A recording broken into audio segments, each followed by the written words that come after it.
Le Tourneau, bonsoir. Bonsoir. Alors, les réparations mitrales percutanées, ça commence à prendre une place de plus en plus considérable dans le traitement des IM.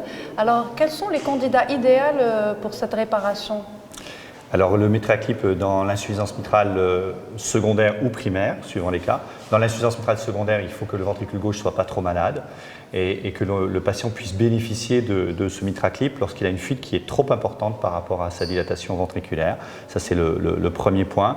Le deuxième point, c'est qu'il faut que le déficit de coaptation, le défaut de coaptation ne soit pas trop important et on évalue le défaut de coaptation à moins de 10 mm pour permettre une réparation valvulaire. Mais ça reste des indications qui sont très ciblées, très particulières.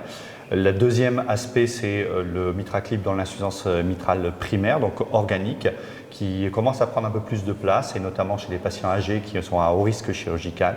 Ça semble avoir un bénéfice qui est très important, notamment sur le plan symptomatique, mais également probablement sur le plan de la survie. Et qu'est-ce que vous pouvez nous dire sur le remplacement valvulaire mitral percutané? Alors il y a quelques indications. Globalement, les essais qui ont été faits ne sont pas très probants sur les valves natives.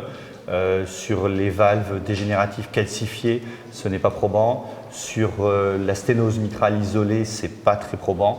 Là où ça a l'air de fonctionner à peu près, c'est le remplacement sur une valve qui a déjà été implantée, une valve chirurgicale, et de faire du valve-in-valve en position mitrale. Ça marche pas mal. Et puis il y a des nouvelles techniques qui sont en développement et qui sont en cours d'évaluation, comme la valve Tendyne par exemple, qui pourrait peut-être permettre de faire des remplacements valvulaires dans l'avenir, dans certaines circonstances, mais ça doit être évalué par des études qui sont en cours en réalité.